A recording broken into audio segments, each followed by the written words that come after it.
Hello. One of these days I'm going to set up a space inside to record, and then I'm going to be unstoppable and a danger to myself and others, because then I won't be running out in between rain showers trying to get something on tape. On tape. I'm so old. Okay. Last week I had this on the loom and I wasn't sure if I was going to get it off the loom in time for this week's video, and I did. Look, there it is. I'll show you properly. It's not wet finished, of course it's not. That's just how I roll. But it has worked. Look at that. I mean, it's worked. It doesn't look quite like it would have looked with the orange, obviously, because orange is a different colour to black. But it has worked. That's a really weird brown that they put in the middle of these beautiful colours. I don't know about it. I don't know about it. So that has worked. It's quite long. It's, I think, longer than my arm span. Yep, longer than my arm span. There we go. So I'll give that a wet finish and we'll see how it looks. It looks really good on the little viewfinder screen. The ends, of course, will come off when I've wet finished it. I don't expect a huge amount of difference after wet finishing because the cotton will probably shrink a little bit, but I don't know that the warp yarn will. I can't remember what it is. I think it's nylon and merino because it's a sock yarn. So that has come out.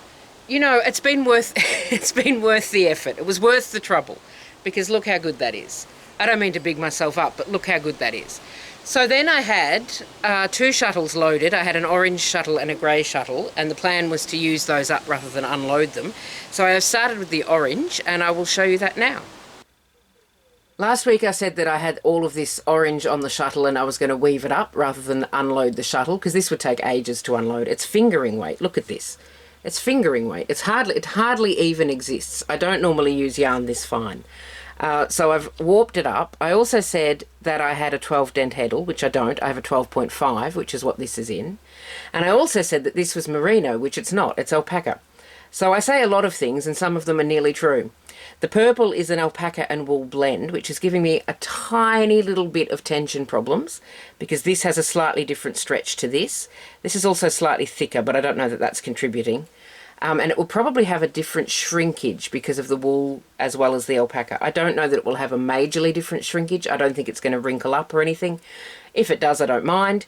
So this is basically just a nice plain weave with some purple stripes for visual interest, and it's going quite well. My edges are a little loosey-goosey because, as I said, I don't normally use yarn this fine, so I'm a little bit nervous of sort of drawing it in too much. So I'm being perhaps overly careful. It will be fine. It will work out. I'm keeping an even loose edge so it looks deliberate. That's how that works. That's the trick. Make it look deliberate. So that is what is on the loom, and hopefully that will be off and in my hot little hands for next week to show you. And that's it, short and sweet this week. Just the two projects on the go. I have some sewing projects I want to do once I've finished this batch of weaving. I have another market coming up in December, so I won't sort of witter on about it every week like I did for the last one, because I'm a lot more zen about this one. But I do need to get a little bit more stock happening. And that's the universal sign for getting a bit more stock happening. So thank you very much for watching. I will see you next week with hopefully the orange thing off the loom. It's not as slow as I was expecting it to be. And this will be wet finished because I'm going to go and do it right now. And it won't, as I said, look much different, but it will be finished and I'll get rid of those ends. So you take care of yourself and I will see you next week. Bye for now.